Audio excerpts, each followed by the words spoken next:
Welcome to the AIMinds podcast. This is a podcast where we explore the companies of tomorrow built AI first. I am your host, Demetrios, and this episode is brought to you by Deepgram, the #1 speech-to-text and text-to-speech API on the internet, trusted by the world's top conversational AI leaders, startups, and enterprises like Spotify, the one that you probably listen to music on, Twilio, NASA, that one that sends rockets into space, or at least used to, and Citibank. Today, we are joined by none other than Julian, co-founder of MosaicVoice. How you doing, man? Good. That was, yeah, you're right. I don't think NASA is sending a lot of rocket. I mean, they're doing something. So, best wishes What to them. happened? Yeah. Yeah. They stopped, kind of. It is funny how that worked. But to start us off right, I feel like I need to repeat back something that you just said to me before we hit record, which is you spend 24 hours a day thinking about the call center space. That's Can you true. give us a little bit of background into who you are and why you spend so much time thinking about that space? Yeah, certainly. So, I began earlier in my career. I worked in kind of a consulting advisory role where we were advising telecom companies on operations. And so a big piece of a telecom company is their call center, right? And so for me, a lot of my time was spent in and around call centers, sitting next to the agents, sitting in training, sitting with management, understanding a lot of the metrics, understanding what success means for a call center. And, the takeaway from that was really, this is a really tough job, right? It's a really tough job. And I don't think people necessarily understand that. And my experience has been and continues to be, these guys working in call centers, they're working hard. They want to be successful. They want to have great customer conversations, but they don't always have the tools to do that. Later in my career, I worked for many years in investment banking, and part of that role was covering analytics companies. And so everything from Snowflake to Hortonworks, and that was a great experience, but a lot of that time was also spent in the telephony space and with the call center analytics companies. And so there, it's like you're seeing the same problem, but from a very different angle, right? From more of the management perspective. And I think, the vision and the idea for MosaicVoice grew in that gap between the mismatch of like the lived experience and then a lot of the solutions that are out there trying to address many of those pain points that we experienced, but fall short for a number of reasons. I also think, where technology is, where AI is, where transcription is, has evolved to such a point where there's a lot that is possible today that wasn't possible, at the time that I was sitting in the call center. And so there's a lot of great problems here. There's a lot of great solutions out there, some of which people are aware of, some of which people might not be.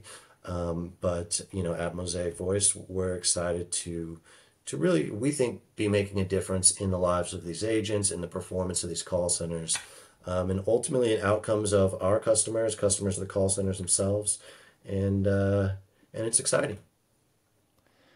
So you just mentioned that working as an agent at a call center is very difficult. It's very Is difficult. that because of a variety of things, I would imagine, but some of them can be the people that you talk to, they're not happy, and so they're trying to get something done, and you're trying to appease them, but they can be difficult, and so that is taxing, I imagine. There's also, I would bet that you have some kind of quota that you have to hit where you're trying to get through calls as quick as possible so that you can make sure that you're hitting all the quota. What are some other challenges or unique challenges being an agent and it puts that pressure on? Well, first of all, I mean, you're absolutely right that a lot of times there's abuse, right, in terms of the customer calling in, and the agents aren't necessarily always empowered to resolve the customer's challenge, right? And so that's clearly a point of frustration and a thing that makes it very difficult. A lot of it is it's just confusing, right? When someone calls in, you have to very quickly figure out who they are, what they're calling about, figure out where their account is. Sometimes you're selling a product, but the actual challenge is with the person processing the credit card, which might be a third party. So it's just a very complex job.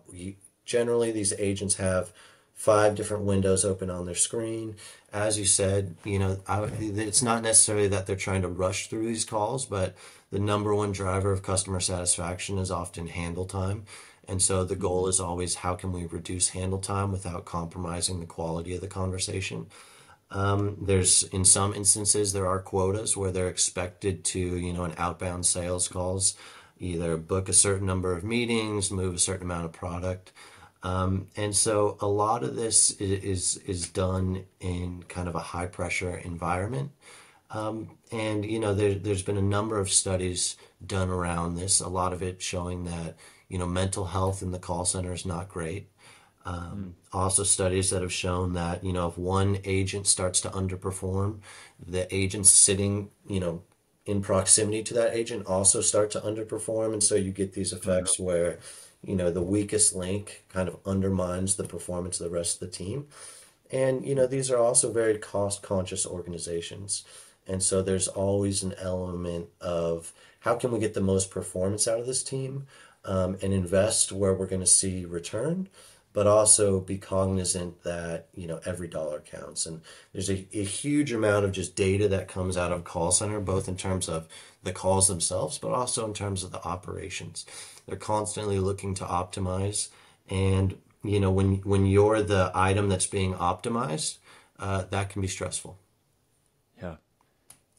I'm just thinking about one of the last calls that I had to corporation that I was trying to contact or get a hold of, right? And I'll walk you through the scenario, and so that we can go through this together. It's like, I call because I have a question about my billing, and first thing that I get right off the bat is an automated message. And it's like, if you'd like to do this, press 1. If you're looking for this, press 2. And so I'm already like, just give me somebody to talk to, because this is a little bit annoying, right? And so I'm trying to get filtered through. That right there gets me being like, operator, or I'm trying to just like get through the recording. When I do get to the person, they can't do anything about my situation. And that's probably on me, because I was like, operator. And so the experience, as you said, it's already like I'm in a situation where I'm sitting there like, oh my God, this is so painful. Why do they make it so difficult? And then so I get transferred, and inevitably, if I do get things resolved, or maybe I get cut off, or maybe when I do get transferred, something happens and they're like, no, we got to transfer you to them. And you get transferred a few times, and then maybe you get cut off and you got to start the process again. I get the situation resolved, and then inevitably the person on the end of the line tries to upsell me on something. And it's like, oh yeah, well, since, by the way, that you're already talking to us, since we got you here, let's see. Do you want to? Why don't you upgrade to a landline phone? Yeah. Which no one has needed for 20 years. Exactly. I hear those are hot in 2024. Exactly. Well, the thing is, first of all, the agent that you're talking to could easily not even be an employee of the company that you call, right? Yeah. Often these roles are outsourced, and that's great, because when they're outsourced, you're talking to someone who's a professional call taker, right? That's what they're trained to do. That's what the organization does. And generally, they can do a really good job of it, but they might not be empowered to resolve your problem. And, when I say by that is, the agent might not be empowered to solve your problem, but the company that the agent works for also might not be empowered to make changes to the process. And so there is a real limit in terms of the flexibility that agents have in some environments to kind of work with you, understand your pain point, be empathetic towards that, and then work with you towards the right solution. Oftentimes they're just constrained there. The second piece is, and just to give you a very basic example, if I buy my mom a car and she listens to books on tape, right? what car are you going to buy in 2024 that has a tape player? Nothing, right? So you also have to get a little thing that's going to connect via Bluetooth to the tape player or to the CD, or not even a CD, right? The satellite Yeah. radio player. Well, how am I going to explain to someone in their mid 80s how to connect something to Bluetooth, right? She's going to end up calling the customer support line, and let's say she Uh-huh. buys a Honda. Well, how many different Hondas are there out there? And then how many different years and makes are there of that vehicle? And so, although connecting a tape player to a Bluetooth speaker is actually probably pretty easy, when I'm someone sitting there taking the call and I just say, "Hey, what kind of car do you have?" It's going to be different for every single type of car. It's going to be different for every year that car was made. And it's going to be different for different versions of the vehicle. And so what happens is there's massive amounts of data and a huge knowledge base that this agent has to navigate through. And generally, they're doing it by just pressing Control F on a PDF somewhere and trying to figure out, okay, Control F Bluetooth 2022 CRV or whatever it is, right? It's difficult. And so they're trying to do that. They might put you on hold. You're getting frustrated. You've already gone through this IVR, the interactive voice response system, to try to direct you to the right person. But they're navigating complex databases. They're moving through these knowledge bases. And what Mosaic Voice does is we're listening to these calls, trying to understand the context, using AI to interpret next best action, to understand, what is the goal of this customer, and then bringing up the right information for the agent right at the right time, right? So, our focus is how can the agent focus on having a great customer conversation and let us do a lot of the work around finding the information, taking the notes, summarizing the call. But at the end of the day, it's a complex task where agents aren't always empowered to resolve it. And so you have to have a little bit of grace when you talk to these people, understanding in their position, they want to help you. They don't always have the ability to do that. That is such a great point, that even if the person is restrained, it might not be because of that specific person being restrained. It's more because of the company that's restrained. Hmm. They're a contracted company that then goes and sets up this call center. And so, And yeah, it it gives a little more happens. empathy. It happens all the time. It happens all the time where we'll be talking to an outsourced call center. They'll say, "Hey, we need to reduce handle time on these calls by 15%, but we're not allowed to change anything about the script. We're not allowed to Mm. change any of the rebuttals. We have to ask these 5 questions at the beginning of the call." And there's just not a lot of room to make edits. So there's oftentimes, and not always, but there's distance between the people that make a lot of these decisions that directly affect the call center, the agents, and the customer experience, and those people that are actually on the call with you. And so there's not necessarily a lot of the people that you're talking to aren't necessarily the ones making the decisions, and Yeah. that's a challenge. And I guess this comes back to the different problems that you were seeing when you were looking at the specific agents at the beginning of your career versus later on when you were in the financial, was it a financial analyst? Looking at more of Mhm. the management side of things. Yeah, well, it's interesting because call centers have never been thought of as like these technologically advanced places, right? They've always been people on the phone talking to people, and that's what they still are. But because of this kind of unique dynamic where all of a sudden, with the kind of advancement of conversational intelligence, with AI, and just the massive corpus of semi-structured data that's generated by a call center, all of a sudden they've become like the perfect place for a lot of this kind of very cutting edge technology, like AI, like what we do at Deepgram.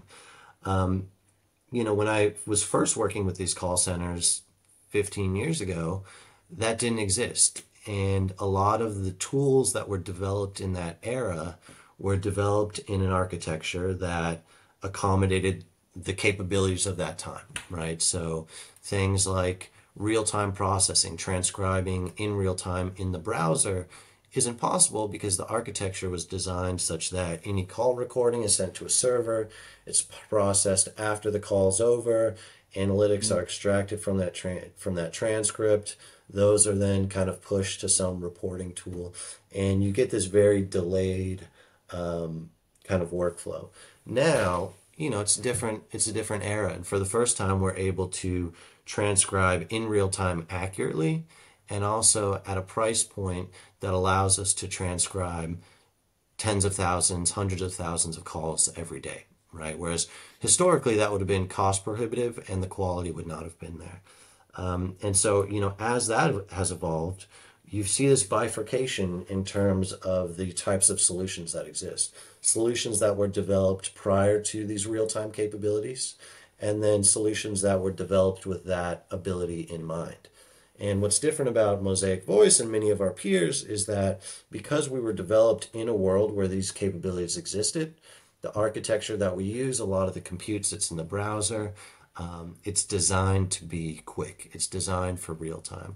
And so, we've seen there's a lot of difficulty for these call center software solutions that were developed 10 years ago to really move into this modern era, because real time, it's not something you can turn on and off. It requires just a fundamentally different approach to how the software is built. And that, that will be a challenge for a lot of these legacy vendors. And so then talk to me about the insights that you can now provide because you can do it real time. Because I see the delayed gratification in a way of the story that you're telling of, it would sit server side, you would analyze it. Maybe you have some data scientists or some analysts or a certain whole nother tool that is helping you figure out, like, did we do well or not? And then at the end of the month, you can get a report, say like X amount of our calls did well or X amount didn't or were dropped, whatever it may be, whatever your metrics are that you're looking at. Now that it's something you can get in real time, is it just like being able to see that at any given moment? How is that empowering the call centers to take different actions? Well, one way to think about it is and this was coined by someone on our team, the phrase, real time is like disaster avoidance, post call is like disaster recovery, right? Providing real-time analytics and insights during the conversation is what you need when it comes to how can we take this conversation that's going off the rails and redirect it. And one thing we look at often is we think about companies like Gong, right? Gong is a very powerful tool largely for enterprise sales teams that does the post-call analytics. The reason they can be so powerful is because a lot of these agents or customer success team members or salespeople that they work with are going to be in that role for a year or two, right? And so you have this horizon that you can develop the salesperson over. In the call center, the average agent tenure might be a year, right? And so you can't necessarily wait for 6 months to really start seeing improvement in their performance. You need to know, how can I take this agent who's on a call right now and make them better? And this is particularly important in call centers that exist in regulated environments. And so call centers that sit in healthcare, insurance, financial services. For these types of businesses, there's huge legal overhang around what they do and what their agents say on these calls. We talked to one of our customers who was selling insurance, and they said, if an agent says this is a great plan for you, that's fine. If an agent says, Demetrios, if my mother lived exactly where you lived, had your exact same kind of characteristics, this is the plan I'd tell my mom to get. Somehow that is also fine. If they were to say, but Demetrios, this is the best plan for you, that can incur up to a $1.5 million fine from HIPAA. Right. What? So, and these are fines that are paid all the time. They're paid by, Navient paid $1.7 billion and went bankrupt. Wells Fargo, Capital One, all of these guys have paid hundreds of millions of dollars in fines stemming from actions that took place in the call center. And when you think about, all right, I have a call center, I'm in a building with 5 floors, there's 100 people on each floor. I got one guy on floor 3, aisle A, row 17, that forgets to say the call's recorded for a day, right? And he's forgetting to say that. Someone on the other side of the line records that, and then, turns that over to some kind of regulatory body. You're exposed to a fine. Of course, there's complexities there around, how you will be prosecuted. But unless you have some type of real-time tool that's going to help you proactively prevent those situations, it's going to be tough. And so, to your original question, the types of insights that you get from using a tool like Mosaic Voice is, we're going to make sure you stay on message. If the customer asks a question and says, how much is this product going to cost me? It'll hear that. It's going to understand that the customer has a concern around expense, and it's going to bring up a very brief script about, why don't you say it's going to cost this much over the lifetime of the contract, it's going to be this much per month, you're actually going to save this much over time. And so making sure that your agents are saying the right things, and then also making sure they're delivering it in the right way. Are they being empathetic? Are they asking the right questions? Are they talking too much? Or maybe they should listen more, right? Are they on a long monologue? And so really, how can you take what you're seeing with your best performing agents and institutionalize that across your entire agent base? And then there are a lot of post-call analytics, right?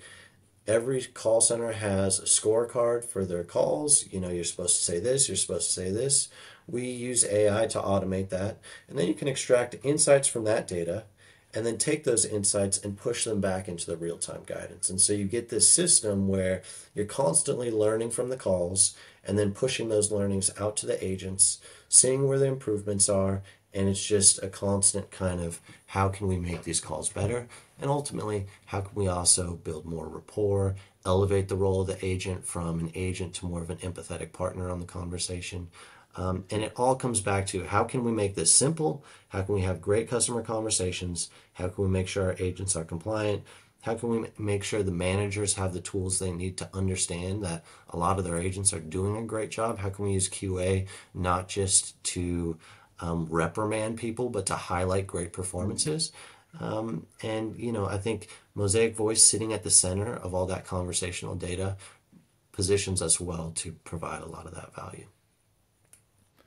So I was expecting, when you were talking about the different ways that you can say something and the ways that are okay and then not okay, is you were going to say something along the lines of, yeah, when somebody starts going off script, you get like what you would see back in the day when you would get a virus on your computer. Yeah. And like it would be a big stop sign, and then all of a sudden Yeah. many different stop signs are coming the more that you continue to go off script. Well, And next thing you know, there's those exist, right? If an agent asks for a credit card number when they're not supposed to, they get a little pop-up, and their manager also gets a pop-up in real time that says, "Hey, Julian's asking about someone's credit card number when they shouldn't be. They're asking about a social security number when they shouldn't be." But the people that are going to go off the script the most, unfortunately, are the customers, right? It's the people that yeah. call in and start yelling. And it's important to track that as well, right? Because these agents, like we said earlier, they take a lot of abuse. And sometimes just knowing that an agent is getting yelled at, having the manager go over and say, you know what, you're doing a good job, stick to the script and you're going to be fine, don't worry about it. That stuff goes a long way.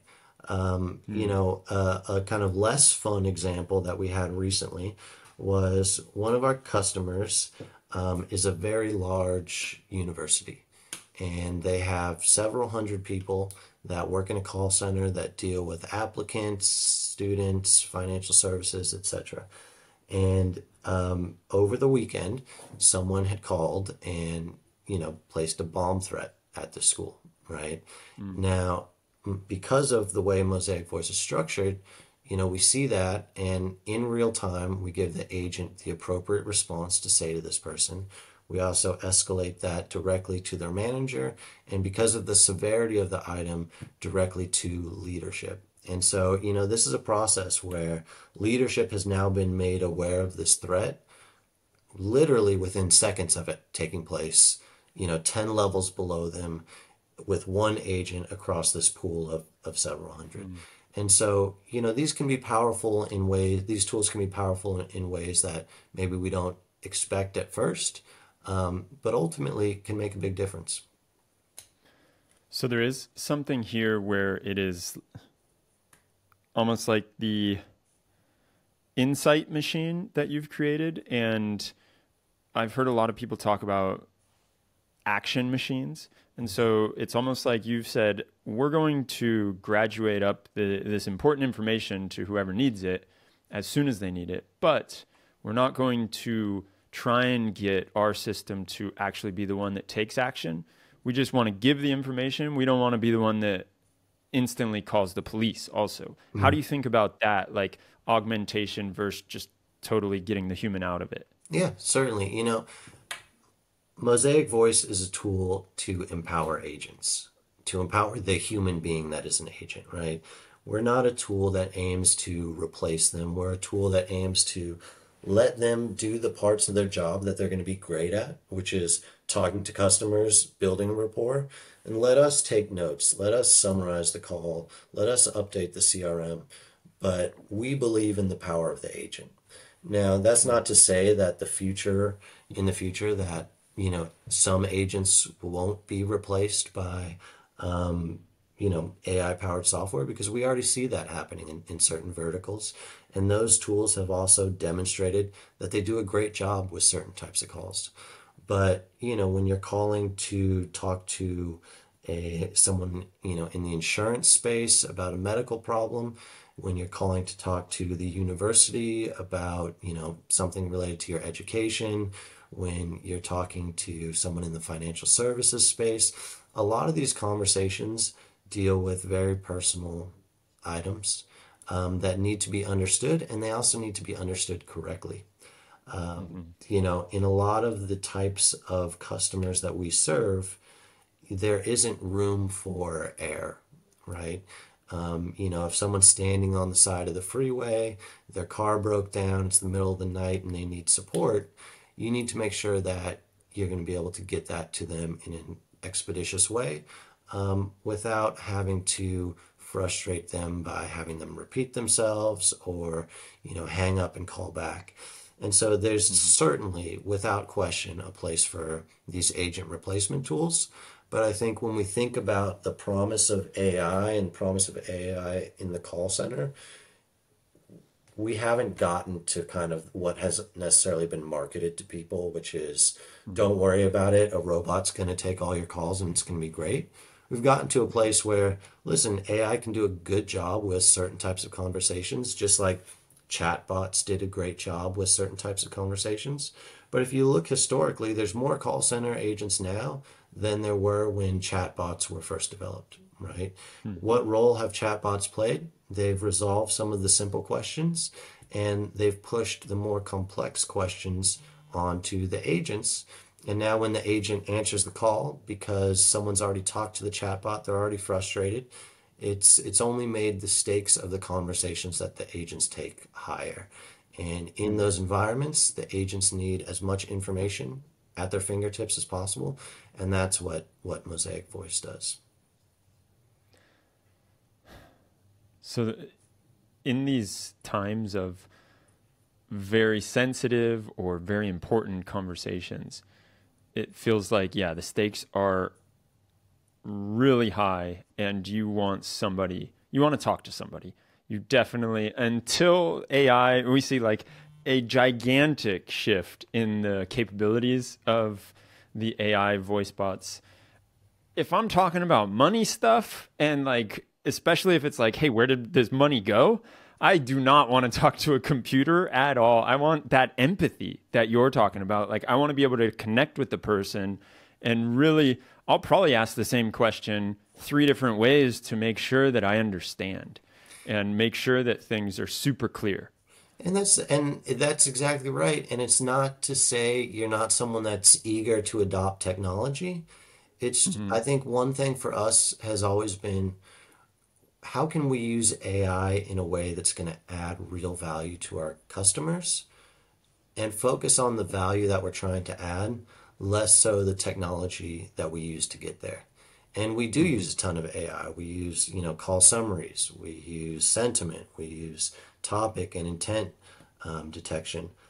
But we use those because those are valuable tools for people that are trying to understand what's happening on conversations, trying to understand what the drivers are of these customer conversations. We don't use those because that capability exists, right? And I think there's a fine line there of, adopting powerful technology that can change outcomes is great. Adopting technology because it exists can ultimately cause frustration with customers. And so we try to be mindful of that because just like everyone else, we think AI is huge and it's going to, unlock a massive amount of opportunity, but we don't necessarily want to apply it in environments where it's not ready yet. So one thing that I have not seen, and maybe this is more common, it's just that I haven't encountered it, is the ability for, after I have a call with whatever the provider may be, for me to get that information back too. Like they have my email. I would love this summary of the call and what the next steps are and what the last time I called was. Is that something that you do or you allow the call centers to do? Like it feels like, oh, can we just push this to the customer also so they're informed? It's something that's certainly possible, but that decision sits with the call center itself. But, one thing that we've done, which I think is kind of unique, but is actually touches on this is, let's say, you call your insurance company on Monday, you get something resolved, you call again on Wednesday, and it turns out the thing wasn't resolved. Well, when MosaicVoice sees the same phone number calling in within a certain amount of time, as soon as the agent picks up that phone, they're going to see the AI summary of the last interaction they had. So, before they even say hello, they'll know, hey, Demetrius called on Tuesday. He had he was frustrated because his insurance premium had gone up. He didn't understand why. We opened a ticket. The ticket was closed. So before I even say hello, I have the context of your last conversation. And that, I think, is a very powerful way to build rapport, build empathy with the customer, knowing like, hey, listen, I know you called earlier this week. I know we told you that this issue was resolved. You're calling back, so obviously it's not. I'm sure that's frustrating. Let's just work through it without having you repeat everything you've told me in the past. And that's a way that we kind of resurface customer data that has been generated historically and bring it to kind of a real-time context.